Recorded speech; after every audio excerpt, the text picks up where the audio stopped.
오늘 여러분이 읽으신 그 내용은 마지막 그 요셉이 형들을 상대로 하는 그 시험의 그 마지막 부분들을 성경이 기술을 하고 있습니다. 우리 인생을 살다 보면 많은 시험들이 있죠.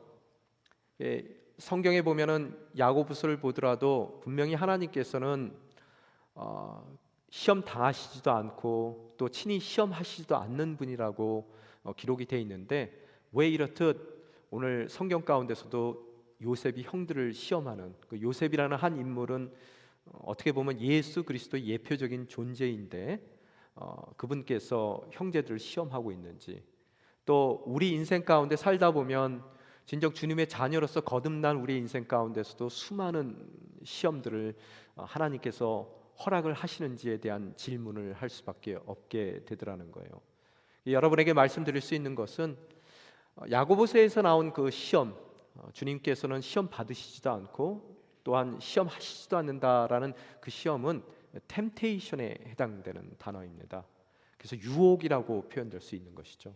그렇지만 오늘 여러분이 계속해서 요셉이 형들을 시험하는 그 시험은 그런 유혹에 해당되는 템테이션이 아닌 테스트에 해당되는 것을 여러분이 구분하실 수 있어야 되시겠더라는 거예요.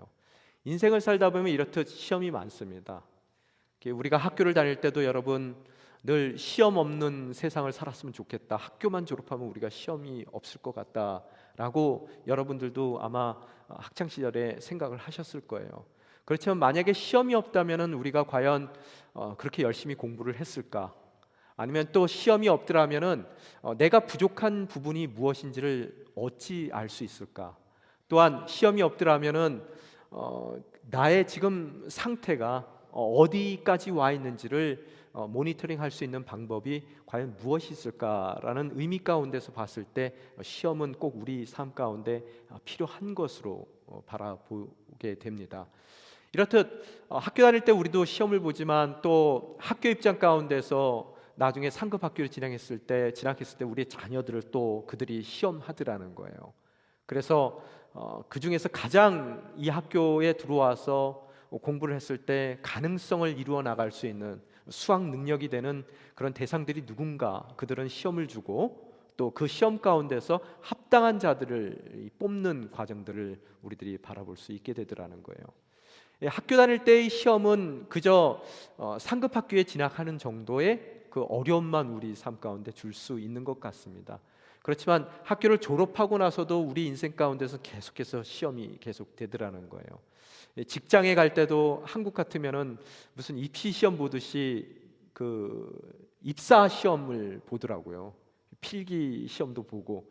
여기서 살았던 사람들은 이제 그런 시험에는 굉장히 낯선 그런 모습을 발견할 수 있는데, 회사에 들어갈 때도 여러 가지 시험이 있더라는 거예요. 인터뷰를 통한 시험, 또 행정 능력을 또 바라보는 그런 서류적인 시험, 뭐 기타 시험들이 있는데, 요새는 한국에서도 대기업들 봤을 때는 이렇게 무슨 서바이벌 게임처럼 많은 사람들을 불러 모아서 그들에게 함께 합숙을 시키며 그 가운데서 어려운 타스크를 주면서 함께 그 문제점들을 어떻게 풀어가는지를 바라보는 것으로서 정말 자기 자신들의 회사 가운데 필요한 사람들을 시험에서 뽑는 모습들을 저희들이 바라볼 수 있게 됩니다. 이렇듯 왜 회사에서 그렇게까지 돈을 투자하며 인력을 뽑는데 시험을 치르게 하느냐? 인사가 만사라는 거예요. 그만큼 사람을 뽑아서 그 사람을 사용하는 것이 그 회사의 앞날을 결정하는 큰 그런 기회이자 위기가 될 수 있다는 것을 그들은 알고 있더라는 거예요. 여러분, 회사에서 사람을 잘못 뽑으면은, 또 내가 회사에 들어가는 시험을 잘못 치르게 되면은 그저 우리의 생계에 약간의 어려움을 줄 정도, 또 재정적인 어려움만을 주는 정도의 문제에 그 시험이 아마 묶여 있는 것 같아요. 그런데 여러분 또한 우리가 인생을 살면서 더 큰 시험이 있죠. 결혼할 때 그냥 한눈에 반해서 결혼을 하면은 돼요, 안 돼요? 안 된단 말이에요. 정말로 이 사람이 진지한 의미 가운데서 교제를 하며 나랑 평생을 살 사람으로서 합당한 사람인지, 또 때로는 그 사람이 어려운 처지에 몰렸을 때 어떠한 성품을 갖고 어떠한 태도로 그 문제를 풀어가는지를 여러분이 지켜보셔야 되더라는 거예요. 그걸 지켜보지 않고 테스트 없이 결혼했을 때 그 결혼 생활 가운데서 몰랐던 모습들을 발견하고 그 모습 가운데서 굉장히 어려워하는 커플들이 많더라는 겁니다. 지금 보니까 그래서 내 결혼 생활이 어렵구나라는 그런 생각을 하시는 분들이 있는 것 같아요. 요새는 또 특히 여성 쪽 부모님들 보면은 이제 남자 쪽에서 인사를 하게 오게 되면은 어떤 장로님들 보니까 꼭 목욕탕을 데려가신다는 분도 계시더라고요. 그래서 신체 검사까지 그런 검사를 치르시고 완벽한 시험을 통과했을 때 그 결혼을 허락하시는 모습들을 바라볼 수 있습니다. 여러분이 생각하시기에 그럴 거예요. 시험 이거 정말 괴로운데? 라는 생각을 하실 거예요. 교회도 마찬가지죠.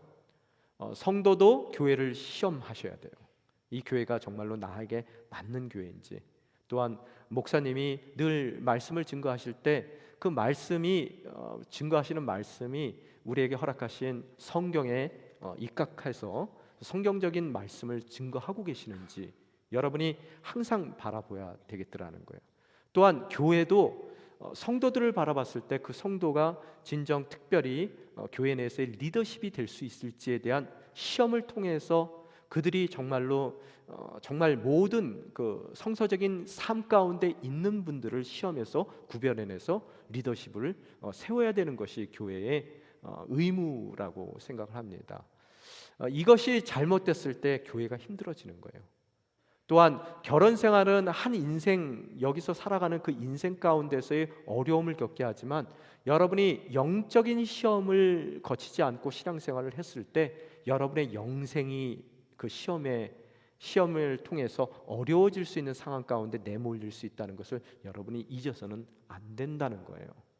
그래서 오늘 성경 구절을 잠깐 살펴보게 되면은 디모데 3장 전서 3장 10절에도 보면은 뭐라고 써 있습니까? 사도 바울이 무엇이라고 우리에게 얘기하고 있습니까? 이런 사람들은 먼저 시험해 보고 그 후에 책망할 것이 없으면 집사의 직분을 맡게 하여라. 우리 인생 가운데서 정말로 가장 중요한 신앙생활 가운데서 우리 공동체를 위한 리더십을 세울 때 그 사람을 꼭 테스트해야 된다는 것을 성경은 이야기하고 있더라는 거예요. 또한 우리가 요한 1서 4장 1절을 보게 되면 사도 요한 또한 뭐라고 이야기하고 있습니까? 한 목소리를 읽겠습니다. 사랑하는 여러분, 영이라고 다 믿지 말고 그 영들이 하나님으로부터 나온 것인지 시험해 보십시오. 거짓 예언자가 세상에 많이 나타났기 때문입니다. 여러분이 설교를 들을 때 그냥 듣는 것이 아니라 과연 목사님이 전하시는 그 말씀 자체가 성경에 입각해서 주시는 말씀인지 그 영이 하나님께로부터 온 것인지 여러분이 시험하셔야 된다는 거예요. 또한 이 교회 생활을 하다 보면은 우리가 무조건 교회 일이라 그러면 받아들이는 경우가 있더라는 거예요.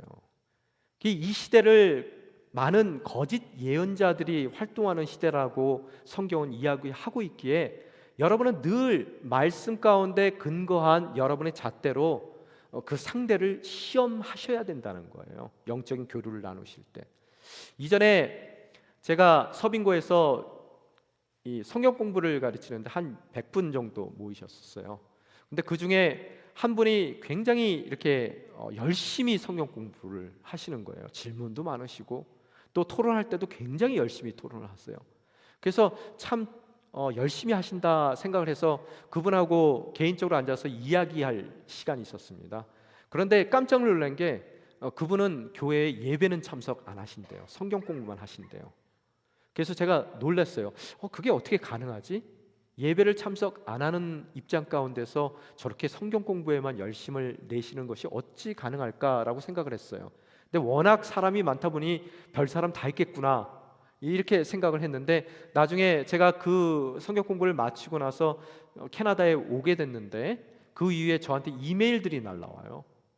그분이더라고요. 사진을 보니까요. 그분 이 사진이 있어서 봤더니 근데 뭐냐 하면은 이 문선명이라는 분을 하나님으로 모시는 그 종교에 열심으로 다니시는 분인데, 교회가 어떤 곳인지 혹시 전도할 사람이 있는지 탐문을 오셨던 것 같아요. 그래서 저한테도 문선명 믿으라고 그렇게 이렇게 편지를 계속해서 보내시는 것을 바라볼 수 있게 되더라는 거예요. 목회를 하다 보면은 참 많은 분들이 계십니다. 정말로 사람들을 모아서 기도회를 하시는 분들도 계시고, 또 성경 공부를 가르치시는 분들도 계시고, 또 교회에서 리더십으로 자리를 매김하시는 많은 분들이 계시는데, 참 목사로서 의아한 경우들이 있어요. 그 교회에 보면은 그 모든 사역을 열심히 하시고 교회의 주도권을 갖고 그 그룹의 리더로서 활동을 하시는데, 그 어떤 예배도 참석 안 하시는 분들이 계십니다. 여러분, 그거에 대해서는 어떻게 생각하세요? 저는 굉장히 그런 분들 보면은 의아해요. 과연 저분이 어떤 의미 가운데에서 성경 공부를 가르치시고 또 기도회를 이끄시는지에 대해서 정말로 질문을 안 할 수가 없게 되더라는 거예요. 여러분, 지금 잘 보세요. 서로 간에 보세요. 이 자리에 한 번도 나타나지 않음에도 불구하고 교회 내에서 뭔가 사역을 열심히 하신다면은 그분에 대해서는 여러분이 질문을 해 보셔야 되더라는 거예요. 그죠? 그래서 오늘 성경에 보니까 우리들이 그냥 믿는 것이 아니라 그분들에 대한 삶에 대해서 과연 무엇 때문에 그분들이 그런 사역을 해 나가시는지 여러분이 거기에 대한 테스트가 있어야 되고, 그 삶 가운데 정말로 그 영이 하나님께로부터 나온 영인지를 여러분이 물어보셔야 되겠더라는 거예요. 물론 믿음이 있으면서 이 자리에 안 나오시는 분들도 계실 수 있어요. 왜? 여러분이 살다 보면은 목사가 도덕적인 문제가 있다면은 여러분이 이 자리에 오시면 안 됩니다. 그렇지만 우리가 지내다 보면은 취향의 문제가 있을 수 있는 거고요. 또 괜히 우리가 관계적인 문제 가운데서 좀 불편한 관계가 될 수도 있더라는 거예요. 그래서 예배에 안 나오신다면은 그 사역을 멈추셔야 되더라는 거예요. 왜? 그 영적인 상태가 누군가의 다른 그런 영적인 생활을 책임질 만한 그런 지금 상황이 아니시라는 거예요. 제가 정말로 여러분에게 간구하고 싶은 것은, 취향이 안 맞는다 그래서 무조건 여러분이 예배를 안 나오시는 것이 여러분의 선택이 돼서는 안 된다는 겁니다. 성경에도 보면은 사도행전 5장에 가멜리엘이라는 그런 랍비에 대한 이야기가 나옵니다. 그래서 예수 그리스도의 운동, 예수 운동이 지금 벌어지고 있을 때 바리새파 사람들 뿐만 아니라 이스라엘 사람들이 이 예수 운동을 어찌 해야 되는지, 이제는 핍박해야 되고 막아야 된다라고 논의를 하는 그 과정 가운데 이 사도 바울의 선생이었기도 한 그 가멜리엘이라는 그 랍비의 입을 통해서 사도행전에 나온 이야기는, 그것이 만약의 경우 사람에 의해서 일어나는 운동이라면 가만히 놔둬도 자동으로 없어질 것이고요, 또한 그것이 만약에 하나님의 영으로 움직인 운동이라면, 하나님께 달려있는 운동이라면, 그것은 자칫 우리가 그것을 핍박하고 막았을 때 하나님을 대적할 수 있는 그런 결과를 낳을 수 있게 되더라는 거예요. 정말로 여러분에게 목회자로서 말씀드립니다. 저를 다 좋아하실 수는 없으세요. 그렇지만 제가 도덕적인 문제가 있지 않고서는 만약의 경우 여러분이 보시기에 정말로 예배 참석하기 싫으시다 그랬을 때 여러분이 다시 한번 곰곰이 제 삶을 테스트하셔야 되는 것이고요, 그 삶 가운데 진정 하나님이 하셨다면 여러분이 오히려 막는 일이 될 수 있는 것이고, 만약에 제가 사람의 영으로 일을 한다면 제 스스로 망할 수밖에 없는 처지에 놓이게 되겠죠. 그죠? 예전에 어떤 목사님 한 분 이야기를 들었어요. 목사님도 테스트해야 된다는 그런 이야기 가운데서요, 서양 목사님이신데 텍사스의 한 작은 마을에 담임 목사님으로 청빙이 되셨어요. 그래서 고속버스를 타고 그 마을에 내려서 시내버스로 갈아타는데 돈을 냈더니 운전기사분이 동전을 몇 개를 더 주신 거예요. 그래서 주머니에다가 넣으면서 아유 뭐 동전 몇 개밖에 안 되는데 라고 생각을 해서 그냥 내릴 참이었습니다. 근데 내리는데 너무 마음이 안 좋아서 그 동전을 다시 기사에게 돌려줬다고 그래요. 그랬더니 기사가 목사님을 탁 쳐다보면서 당신이 새로 오신 목사님이십니까? 라고 묻더래요. 그래서 그렇다라고 그러니까 제가 지금 교회를 어딜 다녀야 될지 고민을 하고 있었는데 이번 주일날 뵙겠습니다 라고 말을 하더라는 거예요. 그래서 그 목사님이 버스에서 내렸더니 다리가 후들거리더래요. 내가 주님 동전 하나 때문에 주님을 팔아먹을 뻔했습니다. 그래서 정말 감사합니다. 이렇듯 저희 삶 가운데서 늘 테스트하는 모습들이 있고, 뭐 저한테는 돈으로는 테스트하지 마세요. 전 동전 주시면은 그거 안 세어보고 주머니에 넣습니다. 그래서 그 숫자적인 개념이 그렇게 많지 않아요. 그러니까 그걸로 시험하셔서 시험 드시면 안 됩니다. 이렇듯 여러분이 각자의 삶 가운데 그것이 학교이든 직장이든 교회이든 여러분이 어떠한 삶 가운데서도 여러분이 정말로 이 사람이 합당한 사람인지를 여러분이 있는 그대로 받는 것이 아니라 말씀에 근거해서 시험하셔야 되더라는 거예요. 오늘 여러분이 지난 몇 주간 읽으신 본문 가운데서는 그런 요셉의 시험이 있더라는 거예요. 형들을 대한 시험. 물론 히브리 사람들과 한국 사람들의 공통점을 보게 되면 굉장히 감성적이에요. 그래서 특히 가족 간의 그 끈끈한 정이 있기 때문에 과연 요셉이 형들을 한눈에 알아보고 20년 만에 만납니다. 한눈에 알아보고 눈물을 흘리고 감격하고 그동안 20년의 그 아팠던 상처는 갑자기 씻기는 것 같고 정말 모든 것을 수용하는 그런 마음 가운데서 형들을 얼싸 안을 수도 있었을 터인데 성경에 보면은 그 형들을 하나하나 시험하더라는 거예요.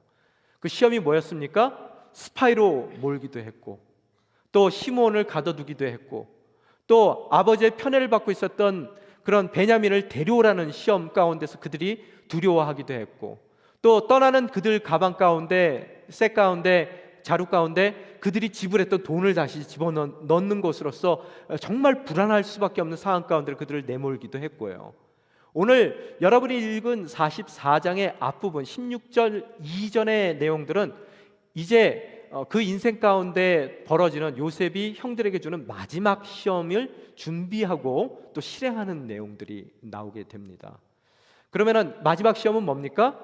바로 베냐민의 그 자루 가운데 은잔, 요셉이 갖고 있었던 은잔을 넣어서 그들의 반응을 보는 시험을 하더라는 거예요.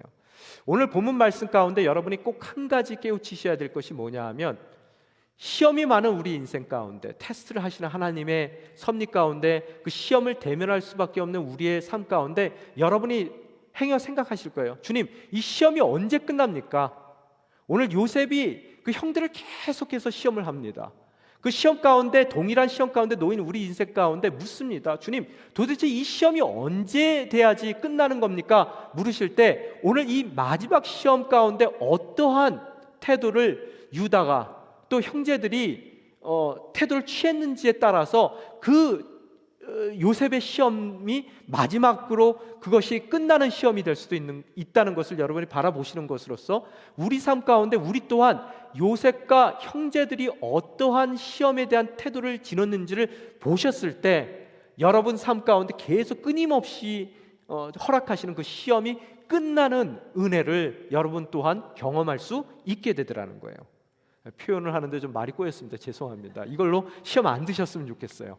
하여간 그래서 오늘 시험이 어떻게 됐습니까? 여러분 43장의 마지막 부분에 보면은 더 이상 편애 때문에 베냐민을 결코 보낼 수 없는 야곱의 모습이 나오고 그 야곱을 설득하는 유다의 모습, 네 번째 아들임에도 불구하고 그가 장자의 입장 가운데서 아버지를 설득해서 결국 그 베냐민을 데리고 애굽 땅에 온 그 형제들의 모습을 바라봅니다. 그런데 그 베냐민을 금방 알아본 형은 그 요셉은 너무 기쁜 나머지 그들을 자기 집으로 초대하게 되죠. 그때 초대받은 그들이 겁을 먹습니다. 우리가 그때 자루 속에 넣은 그 돈 때문에 이들이 우리를 덮치고 그래서 우리를 잡아서 노예로 사용하려는가 보다. 그런 두려운 마음 가운데 있을 때 요셉은 시므온을 풀어주고 또 그들에게 큰 만찬을 베푸는 모습을 저희들이 바라볼 수 있게 되더라는 거예요. 그 만찬 가운데 요셉은 큰아들서부터 큰형서부터 베냐민까지 차례로 그 자리를 지정해 주는 것을 바라볼 수 있어요. 아마 형들 입장 가운데서 놀랬을 것입니다. 아마 정말 소름이 끼쳤을 거예요. 저 사람이 이야기를 들어보니까 바로의 꿈을 맞춰서 총리 대신까지 됐다는데 굉장히 신통한 그런 능력이 있는가 보다. 우리를 어떻게 이렇게 차례대로 알아보지? 라는 그런 두려움 가운데 아마 그들이 앉았을 거예요. 그러고 나서 요셉이 또 다른 시험을 허락하더라는 거예요. 어떤 시험입니까? 요셉이 베냐민에게만 5배의 음식을 앞에 차려주더라는 거예요. 그게 왜 5배인가? 애굽 사람들은 또 히브리 사람들과 다르게 5라는 숫자가 완벽의 숫자라고 합니다. 그래서 완벽한 그의 사랑을 표현하기도 했지만 또한 동시에 그 가정 가운데 있었던 형제간의 질투와 시기심, 물론 아버지 어머니의 편애 때문이기도 하지만 그것에 대한 문제가 해결되었는지 안 해결되었는지를 요셉은 시험하고 싶었어요. 그래서 그 문제가 아직 질투와 시기의 문제가 있다면 그들은 시험을 결코 통과할 수 없는 것이고, 그 시험을 통과하지 못한 형제들은 그 기근 가운데서도 그들이 살 수 있는 고센 땅, 애굽 땅으로 옮겨질 수 없는 것이고, 만약에 그들이 옮겨지지 못한다면 그들은 그 기근 가운데 죽을 수밖에 없는 운명에 놓이게 되더라는 거예요. 그렇지만 성경을 읽어보면은 43장 34절에 보게 되면은 5배의 음식을 나눠줬지만 그들이 마시며 요셉과 함께 즐거워했습니다 라고 성경은 마무리하고 있더라는 거예요.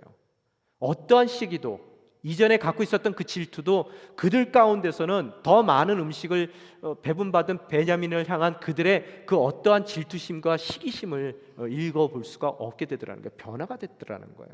그러고 나서 또 다른 시험을 하게 됩니다. 아침에 일찍 일어나서 그들의 자료 가운데 담을 수 있는 만큼의 곡식을 담아주고, 또 그들이 갖고 왔던 모든 돈들을 다시 그 자루에 넣어주며, 또한 청지기에게 이르되 요셉이 베냐민, 막둥이 베냐민의 가방 안에는 내 은잔을 숨겨 넣으라 라고 이야기를 하더라는 거예요. 여러분, 오늘 이 시험을 통해서 진정 그들이 고센 땅에 데려다 놔도 되는 사람인지 안 되는 사람인지를 시험하기 위함이라는 거예요. 제가 왜 이 시험, 고센 땅에 데려다 놔야지 되는지 안 되는지를 왜 시험해야 된다고 말씀드렸어요? 여러분, 그들은 아브라함의 후예들입니다. 아브라함에게 주님께서 주신 약속이 있어요. 그 약속 가운데 가장 중요한 약속 중에 하나가 뭡니까? 자손에 대한 약속이란 말이에요. 그래서 그들이 진정 모래와 알과 같은 많은 자손, 또 하늘에 떠 있는 별과 같은 그런 수많은 자손들을 낳기 위해서는 고센이라는 인큐베이터가 필요하더라는 거예요. 그곳에 옮겨놓기 위해서, 그래서 성경에 보면은 400년 동안 거기서 사는 동안에 한 부족이 한 네이션, 나라로, 민족으로 성장하는 것을 우리들은 바라볼 수 있게 되더라는 거예요. 그 일을 위해서 요셉은 미리 보낸 바를 받았더라는 거예요. 그 상황 가운데서, 그런데 고센 땅으로 그냥 옮기면 어떻습니까? 라고 여러분이 질문할 수 있지만, 만약의 경우 아직까지 이들이 시기와 질투심 가운데 서로를 미워하는 마음이 있다면, 하나됨, 일치됨이 그들 공동체 가운데 있지 못한다면 그 풍성한 고센 땅에서 이집트 사람으로 동화될 수밖에 없는 것이고, 그들이 한 공동체로 거기서 구별된 거룩한 삶을 살지 못한다면 하나님의 언약 또한 그들 통해서 이루어질 수 없게 되더라는 거예요. 준비되기 전까지는 고센 땅으로 옮겨지지 못하더라는 거예요. 그래서 오늘 그 마지막 시험을 합니다. 그러고 나서 오늘 그 시험 가운데서 조금 재밌는 것은 시간의 약동감이 좀 있더라는 거예요. 그래서 그들이 떠나자마자, 성문 밖을 나가자마자 청지기와 군사들을 보내서 그들을 체포하게 하더라는 거예요. 그 체포하는 장면을 보게 되면은 4절 한번 저희들이 읽겠습니다. 그들이 성을 벗어나서 그리 멀리 가지 못했을 때 요셉이 자기 집의 관리인에게 말했습니다. 지금 그 사람들을 쫓아가 따라잡고 말하여라. 너희가 왜 선을 악으로 갚느냐. 5절 읽겠습니다. 이것은 내 주인이 마시는데 쓸 뿐 아니라 점을 칠 때도 쓰시는 잔이 아니냐. 너희가 악한 짓을 저질렀구나 라고 말이다. 오늘 이 잔의 특성상 이게 은잔이라 값어치가 있는 그런 잔이기도 하지만 금잔보다는 경제적인 가치가 떨어지겠죠. 그럼에도 불구하고 점을 치는 잔이라고 이야기를 합니다.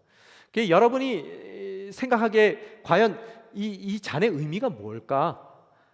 물론 요셉은 점을 안 쳤을 거예요. 그 사람의 성품, 하나님을 의뢰하는 자로서 점 치는 일은 하지 않았을 것입니다. 그렇지만 이 애굽이라는 곳이 바로의 꿈을 해석하는 것으로서 요셉이 총리 대신에 이르기까지 그만큼 이 점치고 꿈을 해석하는 것이 굉장히 중요한 사회였다는 거예요. 그래서 귀족들 간에서도 그들의 삶 가운데 늘 컵으로 점을 쳤다고 합니다. 모든 귀족들이. 예전에도 저도 어렸을 때 보면은 친구 집에 놀러 가면은 어머님들이 이렇게 담요 깔아놓고 아침마다 이렇게 화투 갖고 이렇게 막 하셔가지고 뭐 해가지고 뭐 이렇게 오늘은 오전에 손님이 온다 뭐 이런 거 아시죠? 예, 그런 거 하시던 분이 계셨는데 홀로스콥 여러분 신문 읽지 마세요. 예, 홀로스콥 보시지 마시라고요. 예, 그래서 그런 의미대로 굉장히 점치는 것이 중요했던 삶을 살면서 컵에다가 학자들 말에 의하면 물을 담아놓고 거기다가 기름을 떨어뜨리든지 아니면 보석을 떨어뜨리는 것으로서 물이 어떻게 변하는지 아니면 기름이 어떻게 퍼져나가는지를 바라보며 하루의 신수라 그러나요? 예, 그런 것을 사람들이 봤다는 거예요. 그래서 왜 은잔을 요셉이 점치는 것으로 사용했다라고 얘기하는지는 점은 안 쳤을 텐데 아마도 히브리 사람이 아닌 애굽 사람으로 철저하게 그를 포장하기 위한 방법일 수도 있는 것 같아요. 그렇듯 점치는 것이 매일 하루의 일과로서 아침에 일어나자마자 해야 되는 그런 그 점을 치는 잔이 없어졌다는 것은 한 사람에게는 굉장히 중요한 것이 없어진 그런 결과가 되겠죠. 그래서 그들을 잡아서 따지는데 뭐라고 이야기하고 있습니까? 9절 한번 여러분 읽어보겠습니다. 함께요. 시작. 만약 주의 종들 가운데 어느 누가 그것을 갖고 있다는 것이 밝혀지면 그는 죽어 마땅할 것입니다. 그리고 저희도 내 주의 종이 될 것입니다. 라고 이야기를 하더라는 거예요. 누구든 자신이 있다는 거예요. 누구든 여기서 발견된다면 그 사람은 죽어 마땅하고 나머지 우리들은 다 당신의 종이 될 거라고 이야기를 하고 있어요. 누구 얘기하고 비슷해요? 여러분? 이게 부전자전이에요. 누굽니까?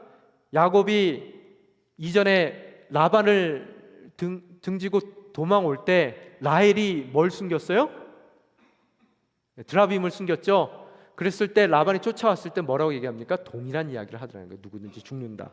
그 아들도 그런 이야기를 하는데 10절에 보니까 그 관리인이 뭐라고 그들에게 대답을 하고 있습니까? 10절도 읽어보겠습니다. 시작. 그가 말했습니다. 좋다. 너희들이 말한 대로 하자. 누구든 그것을 갖고 있는 것이 드러난 사람은 주의 종이 될 것이다. 그러나 나머지 사람들은 죄가 없을 것이다 라고요. 그런데 이 관리인의 이야기가 다르더라는 거예요. 그건 니네들의 말이고 너의 말 중에서 하나는 내가 듣겠다. 뭐예요? 그 잔을 가져간 사람은 영원히 이 애굽의 종이 될 거라는 것을 이야기하고 있더라는 거예요. 그랬더니 자신이 있어요. 11절에 보니까 자루들을 다 땅에 내려놓고 조사를 받더라는 거예요. 그런데 12절에 보니까 그 관리인이 큰아들서부터 시작해서 막내아들까지 다 조사를 하더라는 거예요. 아마 여러분 한번 그림을 그려보세요. 거봐, 맞잖아. 루벤이 아무것도 없잖아. 잔은 우리가 가져가질 않았어. 그 다음에 또 뒤질 때 보면은 다른 형제들도 자기들의 결백에 대해서 확신을 가졌을 거예요. 그런데 어느 순간에 이 베냐민의 가방을 열었을 때 그 가방 안에 뭐가 나온다고요? 은잔이 나오더라는 거예요. 그랬을 때 13절에 그들의 모습을 한번 봅시다. 같이 읽겠습니다. 시작. 형제들이 자기 옷을 찢었습니다. 그리고 나귀의 짐을 싣고 성으로 되돌아갔습니다. 여기서 한 가지 여러분이 질문하셔야 될 게 뭐냐 하면 이렇게 베냐민의 그 가방 가운데 은잔이 나왔다면은 아니라고, 우리가 아니라고 뭔가 음모가 숨어져 있다라고 항변을 할 수도 있었을 터인데, 또한 최소한 형제들끼리 베냐민에게 왜 그런 짓을 했느냐, 네가 훔친 거 맞느냐 라고 확인할 수도 있었을 것 같은데, 이들은 정말 울면서 옷을 찢기는 하지만 아무 소리 없이 다시 한번 나귀를 타고 요셉이 있는 그 성으로 돌아가는 모습을 여러분이 바라볼 수 있게 되더라는 거예요. 왜 그러냐는 거예요. 그래서 이들의 마음 상태를 볼 수 있는 것이 뭐냐면 16절 한번 읽어봅시다. 더 정확하게 우리들이 바라볼 수 있더라는 거예요. 16절 읽겠습니다. 시작. 유다가 대답했습니다. 우리가 내 주께 무슨 말을 할 수 있겠습니까? 우리가 무슨 말을 하겠으며 우리의 결벽을 어떻게 증명하겠습니까? 하나님께서 주의 종들의 죄악을 밝히셨으니 이제 우리와 그 잔을 가진 것으로 드러난 사람은 이제 다 내 주의 종입니다. 유다가 하는 이 얘기를 들어보더라도 거기에 대한 변명을 하질 않아요. 또한 거기에 대해서 베냐민이 지금 모함을 받고 있다라는 그런 베냐민에 대한 그런 방어적인 이야기도 하지 않고 그 모든 것을 받아들이고 있더라는 거예요. 받아들이면서 그가 한 얘기가 뭐예요? 하나님께서 주의 종들의 죄악을 밝혔다라고 이야기를 하고 있더라는 거예요. 그러면 그들 마음 가운데 어떤 마음이냐면 지금 자기들이 겪고 있는 이 애매한 모든 상황들이 누군가의 모략에 의해서 일어나는 것이 아니라 자신들이 저질렀던 이전의 요셉의 죄악으로 인해서 하나님께서 그 죄악에 대한 징계로 오늘 이 사건들이 벌어지고 있음을 그들은 알고 있더라는 거예요. 그래서 그 일들에 대한 대가를 하나님께서 나의 삶 가운데서 요구하신다면 그 대가를 달게 지겠다는 그런 마음이 있더라는 거예요. 또한 그들 마음 가운데 어떠한 그런 신앙 고백이 있냐면 만약의 경우 하나님께서 하시는 징계라면 하나님밖에는 거둘 수 있는 분이 없더라는 하나님에 대한 신앙 고백이 또한 오늘 이 구절에 담겨 있음을 여러분이 바라보실 수 있어야 되더라는 거예요. 여러분, 사실 이들이 어려움 가운데 내몰렸을 때 후회를 한 적이 있습니다. 여러분, 루벤이 한 얘기가 있어요. 그들이 스파이로 몰릴 때 그들이 42장 21절에 보면은 아마 자막은 준비 안 됐을 텐데 제가 읽어드릴게요. 형제들이 서로 말했습니다. 정말로 우리가 동생 때문에 벌을 받고 있구나. 그가 그렇게 괴로워하는 것을 보고 또 그가 목숨을 구해달라고 우리에게 사정을 할 때 듣지 않아서 우리가 이런 괴로움을 당하고 있는 것이다. 루벤이 이야기를 했어요. 이 모든 애매한 상황 자체가 우리가 그때 범죄했기 때문에 하나님께서 그 범죄의 대가로 우리를 치르게 하시기 위해서 우리를 이 상황 가운데로 몰아가셨다는 것을 그들이 뼈저리게 느끼고 있더라는 거예요. 이해가 되셨습니까? 여러분, 지금 왜 그런 이야기를, 자기의 죄에 대한 고백을 루벤이 했음에도 불구하고 왜 요셉이 계속해서 그들을 시험하느냐 하면요, 우리 인생 가운데서 죄를 범했을 때 하나님이 만약에 죄를 범했음에도 불구하고 우리 인생이 편안하다면 우리는 누이치는 법이 없습니다. 그때 그래도 조금 양심에는 걸리지만 잘했지, 그러니까 우리가 내가 편안하게 이렇게 살잖아. 여러분, 그 편안함이 하나님의 축복이 아니라는 거예요. 그게 오히려 하나님의 저주가 될 수 있다는 거예요. 오히려 죄를 범했을 때, 어려운 상황 가운데로 내몰릴 때, 그 어려운 연단의 과정 가운데서 우리는 우리의 자신의 삶을 돌이켜볼 수 있는 것이고, 그 가운데 하나님께서 나를 징계하신다는 것을 깨달을 때 우리에게 하나님 앞으로 돌아갈 수 있는 회개의 길이 열리더라는 거예요. 모든 것이 편안하죠? 절대로 사람들은 그 잘못에서 돌이키는 삶을 살지 않는다는 거예요. 또한 오늘 이 말씀 가운데서 여러분이 깨달으실 수 있는 것이 뭐냐 하면, 우리의 삶 가운데서 잘못돼서 연단의 과정 가운데서 우리의 잘못을 다시 한번 바라볼 수 있는 기회 가운데서 어떤 사람들은 단순한 후회만 하시더라는 거예요. 진정한 회개가 아니라는 거예요. 여러분, 성경에 보더라도 예수님을 팔아먹은 가롯 유다도 자기가 예수님을 판 것에 대해서 후회했습니다. 그 후회의 결과가 뭡니까? 목을 메고 창자가 터지는 그런 죽음을 맞이하게 되더라는 거예요. 저주의 결과를 가져와요. 그렇지만 성경에 또한 보면은 교회를 핍박했던 사도 바울이 예수님을 만나서 그가 진정한 회개를 경험합니다. 그 회개의 결과가 뭡니까? 거듭남의 삶을 살더라는 거예요. 영적인 열매를 그 인생 가운데 맺은 것으로서 정말로 하나님이 이 땅 가운데 추구하셨던 그런 이방인을 향한 복음 전도가 그를 통해서 열리는 모습들을 여러분이 바라볼 수 있게 되더라는 거예요. 또한 오늘 이들의 이 모습이 진정한 회개라는 것을 어떻게 알 수 있냐면요, 항상 우리 삶 가운데 회개는 해요.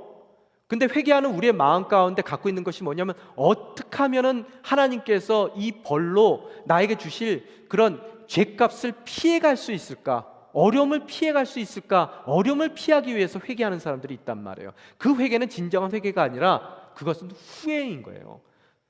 진정한 회개를 하는 사람들은 항상 하나님께서 주시는 모든 그 죄값에 대해서 하나님께서 치르게 하시는 그 모든 것을 겸허하게 받아들이는 마음이 있더라는 거예요. 많은 기독교인들이 착각하는 것이 뭐냐면요, 예수를 믿는 것으로서 물론 여러분의 죄값이 다 해결됩니다. 그래서 그 죄를 범했음에도 불구하고 여러분이 지옥에 안 가는 거예요. 천국에 갑니다. 그 죄를 범했음에도 불구하고 죄인의 모습이 있음에도 불구하고 하나님께서 여러분을 자녀 삼아주세요. 여러분을 결단코 버리시지 않기 때문에 여러분이 그 죄에서 벗어날 수 있도록 자꾸 여러분을 연단의 과정, 시험의 과정으로 내모시는 하나님이시라는 거예요. 그런데 여러분이 꼭 아셔야 될 게, 공의의 하나님은 하나님께 잘못한 것은 용서해 주시지만 여러분이 이 땅 가운데서 잘못한 대상들에 대해서 여러분이 잘못한 부분이 있다면 그것에 대한 대가는 하나님이 이 땅 가운데서 치르게 하신다는 거예요. 다윗을 보십시오. 밧세바라는 그 여인을 통한 그 죄가 그 인생 가운데 정말로 하나님께서 뼈저리게 그 모든 죄의 값을 받아내시는 것을 여러분이 보실 수 있어야 되더라는 거예요. 진정한 회개는 뭡니까?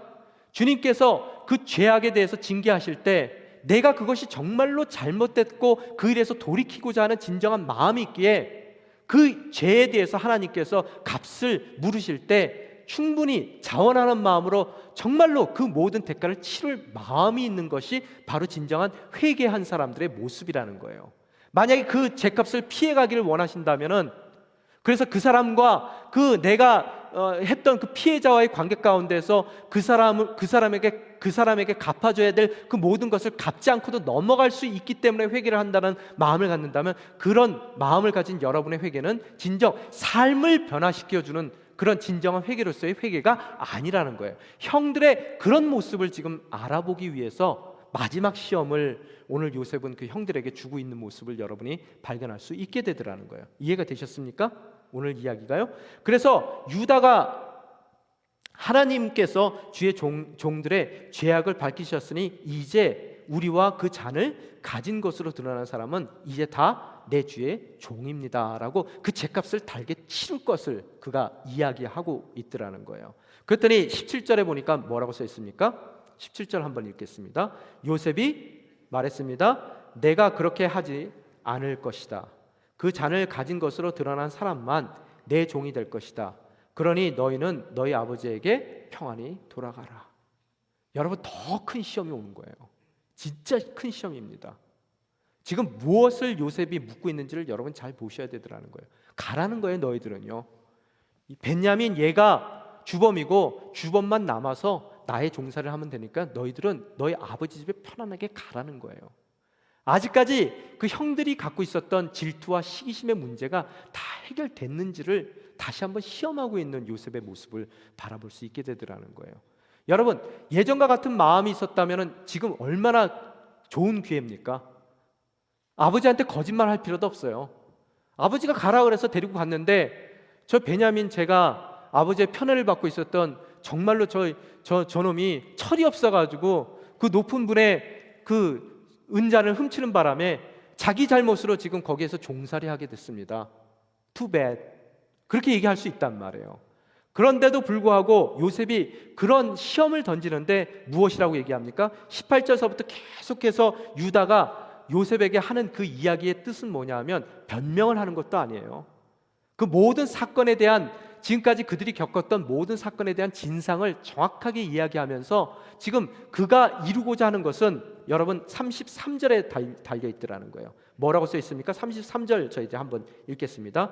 그러니 제발 이 아이 대신 이 종이 내 주의 종으로 여기 남게 하시고 이 아이는 자기 형제들과 함께 고향으로 돌아가게 해주십시오. 바로 이 얘기를 하고 싶은 거예요. 스스로 이전의 질투심 가운데 평생의 아버지의 편애의 굴레 가운데서 갇혀 살았기 때문에 그 편애에서 자유하기 위해서 자기 형제인 요셉을 종으로 파는 것으로서 자유함을 얻을 거라고 생각했지만, 그는 그 판 이후에 정말로 갇혀있는 종의 삶을 그가 살았더라는 거예요. 오히려 팔려갔던 요셉 같은 경우에는 종의 삶 가운데 있었지만, 나중에 그의 고백을 통해서도 우리가 알 수 있는 것 같이 형들이 팔았지만, 형들이 팔아서 내가 이곳에 온 것이 아니라 하나님께서 나를 팔은 형들과 그 가족들의 삶을 위해서 먼저 예비된 자로 하나님께서 나를 애굽에 보내셨다는 이야기를 하더라는 거예요. 그런 종의 삶 가운데 있지만 자유함을 누렸습니다. 그렇지만 편애의 굴레 가운데서 자유함을 얻기 위해서 자기의 형제 요셉을 종으로 팔았던 유다의 삶과 형들의 삶은 그동안의 20년의 삶은 어떠했느냐는 거예요. 여러분, 유다가 장본인입니다. 요셉을 팔아버린, 구덩이에 갇혔을 때, 죽일까 했을 때 왜 굳이 우리 손에 형제의 피를 묻힐 수가 있느냐? 그렇다고 해서 뭐가 생기는 것도 아닌데 오히려 지나가는 저 미디안 상인들에게 팔았을 때 그 돈 갖고 우리가 정말 술이라도 한 잔 먹을 수 있지 않겠느냐? 그가 노예로 팔은 장본인이라는 거예요. 그렇지만 노예로 팔아버리면은 그 모든 아버지의 편협한 그런 편애의 굴레 가운데서 내가 자유할 수 있을 거라고 생각했지만 38장에 넘어오면은 무슨 일이 일어납니까? 그 죄책감 때문에, 죄책감에 묶여서 정말로 그 억압된 삶 가운데서 신음하는 이 유다의 모습을 바라볼 수 있더라는 거예요. 그는 어떻게 됐어요? 그 집을 떠나 가출해서 이방 여인과 결혼하고, 또 이방 여인과 결혼한 그의 가정생활 가운데서도 두 아들이 죽게 되는 사건을 경험하게 되는 것이고, 정말 그 사건 가운데서 이 다말과의 또 동침하는, 이 며느리와 동침하는 그런 정말 입에 담기도 어려운 그런 수치스러운 일들을 겪어가며 그가 다시 이 공동체 가운데 회복되는 그 연단의 과정을 통해서 정말 주님, 제가 잘못했습니다. 제가 제 동생을 종으로 팔기만 한다면 내가 이 모든 편협한 내 삶 가운데서 자유함을 얻을 수 있을 거라고 생각했지만 내가 오히려 그 일을 통해서 내가 더 묶인 노예로서의 삶을 살 수밖에 없음을 고백합니다 라는 그런 연단을 거쳐서 그가 정말 하나님 말씀 가운데 성숙한 언약의 대상으로 성장해왔음을, 그러기에 오늘 이 결정적인 상황 가운데서 유다가 중재자로 나서서 정말 그 노예로 묶일 수밖에 없는 베냐민을 구해내기 위해서 스스로 자기가 종이 되겠다고 나서는 그의 모습을 여러분이 발견할 수 있게 되더라는 거예요. 이해가 되셨습니까? 바로 이 종이 되겠다, 스스로 베냐민을 대신해서 종이 되겠다는 그 고백을 듣는 그 순간에 45장 1절에 보게 되면 뭐라고 써 있습니까? 요셉이 어떻습니까? 반응이. 요셉이 자기에게 시종을 드는 사람들 있는 앞에서 더 이상 자신을 억제하지 못하고 소리쳤습니다. 너무 그 형의 모습을 보니까 감정이 복받쳐 올라와서 더 이상 이제는 자기가 요셉이라는 것을 숨길 수가 없었던 거예요. 그래서 어떻게 됩니까? 모두 내 앞에서 물러가라. 다른 가족이 아닌 사람들은 다 보내더라는 거예요. 그러고 나서 그 곁에 아무도 없게 되자 요셉은 자기 형들에게 자신이 누군지를 밝혔습니다. 내가 요셉입니다. 형님들이 그런 모습으로 변화된 정말 진정한 회개가 있고 이제는 더 이상 정말 하나 되는 공동체로서 고센 땅으로 갈 준비가 되어 있는 형들이 내 앞에 있고, 나는 당신들이 정말 팔았지만 하나님께서 당신들과 그 가족들을 위해서 미리 이 애굽 땅에 보낸 바로 그 요셉입니다라고 고백하는 그 모습들을 발견할 수 있게 되더라는 거예요. 2절에 뭐라고 써 있습니까? 너무나 큰 소리로 우는 바람에 이집트의 모든 사람들이 그 우는 소리를 들었다고 써 있어요. 또한 바로가 그 왕궁 안에서도 얼마나 그 우는 소리가 컸는지 그 요셉의 감격해서 우는 모든 소리들을 다 들었다는 것을 우리는 성경을 통해서 알 수 있더라는 거예요. 이야기를 정리하길 원합니다. 우리 인생 가운데서 하나님께서 연단의 과정을 허락하십니다. 그 연단이 없었다면 우리는 우리의 죄악을 다시 한번 바라보지 않더라는 거예요. 그 연단의 과정 가운데 우리의 신앙은 성장합니다. 그 성장된 신앙 가운데서 주님께서 저희에게 올바른 진정한 회개만 있다면 이제 그 뒤의 것은 모두 잊어버리고 다시 한번 주님의 언약의 대상으로 고센 땅으로 우리의 삶을 옮겨주시는 놀라운 손길을 우리들은 바라볼 수 있게 되더라는 거예요. 또한 여러분이 깨달을 수 있는 것은, 여러분이 테스트를 안에서 결혼했습니까? 남편과의 나의 부부관계 가운데서 행여 나의 삶이 정말 묶여있는 종의 삶이라고 생각을 하십니까? 여러분 또한 스스로 그 남편을 향해 내가 종이 되었을 때 진정한 자유를 그 삶 가운데 느끼게 되더라는 거예요. 또한 남편 된 자도 아내 된 자를 바라봤을 때 서로 간에 스스로 종으로서의 삶이라는 것을 저희들이 정말 낮은 눈으로 바라보며 저희들이 스스로의 종으로 낮은 삶을 살아낼 때 우리 삶 가운데 진정한 자유를 누려나갈 수 있는 아름다운 삶이 될 수 있다는 거예요. 우리 예수 그리스도 주님께서도 하나님이셨어요. 그분께서 스스로 모든 하나님의 됨을 비워내시고 종의 형태로 우리 가운데 오셨습니다. 또한 사도 바울도 그가 누렸던 모든 것을 다 접어두고 스스로 종이 되어 더 많은 사람들을 구원하겠다는 그의 고백을 우리 고린도전서를 통해서 우리 또한 듣게 되더라는 거예요. 여러분이 서 있는 바로 그 자리가 스스로 종이 되기 위한 하나님의 부르심의 자리임을 깨닫고, 진정 우리가 스스로 종이 됐을 때 우리가 진정 하나님께서 원하시는 풍성한 자유를 누려나가고, 또한 스스로 종이 된 그의 모습을 통해서 여러분 아무리 가뭄이 기근이 심하다 하더라도 모든 이 애굽에서의 창고에는 식량이 가득가득 차 있었습니다. 오늘 그의 스스로 종된 유다의 모습을 통해서 이 가족들이 비록 어려운 7년의 기근을 살아야 되지만 그 기근 가운데서도 창고에 가득 양식이 담겨있는 이 애굽에 와서 그 모든 풍성함을 누려나갈 수 있는 아름다운 언약의 자손으로서의 삶을 살아갈 수 있다는 것을 바라보시며, 우리가 우리의 시험 가운데 이것이 마지막 시험이 되기 위해서는 남편을 향한 스스로의 종이 되고자 하는 결단이 아내들 삶 가운데 있어야 되는 것이고, 또 아내를 봤을 때 스스로 종이 되고자 하는 남편들의 결단이 있어야 되는 것이고, 교회 가운데서도 서로를 위해서 스스로 종의 모습을 취하는 우리의 결단이 있을 때 아무리 영적인 기근이 가득한 이 땅 가운데 산다 하더라도 진정 영적인 그런 양식이 가득한 그런 창고를 바라보시며 진정 풍성한 하나님의 은혜를 누려나갈 수 있는 저와 여러분이 되시기를 주님의 이름으로 다시 한번 축원합니다. 이 시간 함께 기도하며 나아가기를 원합니다.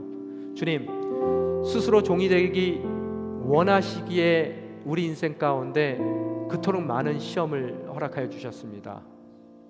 저희들 아직까지 옛사람이 살아있고 또 새 사람으로 거듭나지 못하기에 이 묶여있는 종과 같은 삶 가운데서 벗어나기 위하여 다른 이들을 종으로 팔아치우는 그 형들의 질투심과 시기심과 이기심 저희 가운데 있음을 다시 한번 고백합니다. 그런 이기심과 죄악된 모습, 탐욕을 버리게 하기 위하여 저 인생 가운데 기근이 들기도 합니다. 또한 주님께서 그 기근 가운데 요셉을 통한 시험을 우리 인생 가운데서도 지속적으로 허락하심을 저희들 깨닫습니다. 그러나 그 시험이 끝나기 위해서는 우리가 스스로 종되기를 결단하지 않고서는 저희가 계속해서 주님이 사랑하시기에 저희 삶 가운데 허락하는 그 시험을 겪을 수밖에 없음을 저희 또한 깨닫습니다.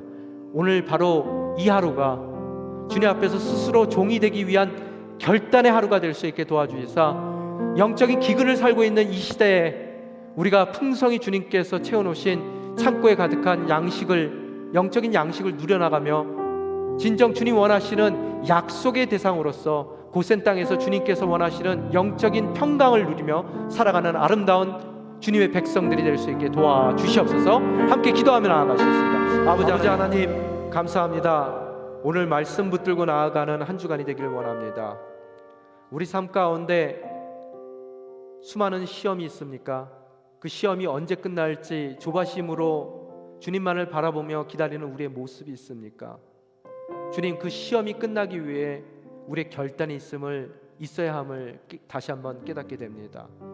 이 시간 간구하건대 진정 우리가 묶여있던 모든 굴레로부터 자유하기 위하여 사랑하는 이들을 종으로 팔아치우는 그런 이전의 형제들의 모습이 저희 가운데 있다면 유다의 연단의 과정을 통해서 거듭난 다시 돌이킨 또 삶의 변화를 가져왔던 진정한 회개를 통한 오늘 본문 말씀에 유다가 있는 것과 같이 저희 삶 가운데서도 진정 스스로 종이 되기 위한 결단이 있는 결단의 하루가 될 수 있게 도와주시옵소서.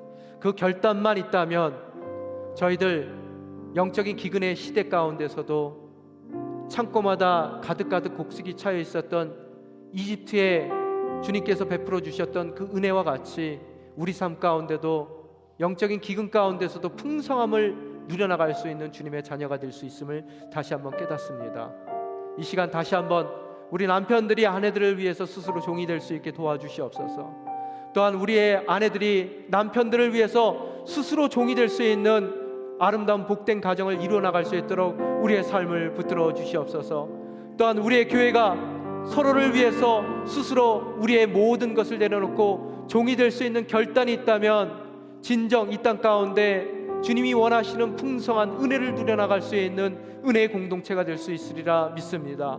주님, 한 주간을 살아가며 서로를 위해서 모든 것을 내려놓을 수 있는, 또 스스로 종이 될 수 있는 아름다운 결단이 있는 그런 한 주간이 될 수 있도록 우리를 성령 충만함으로 붙들어 주시옵소서. 주님, 내려놓기만 하면 풍성함이 우리를 기다리고 있습니다.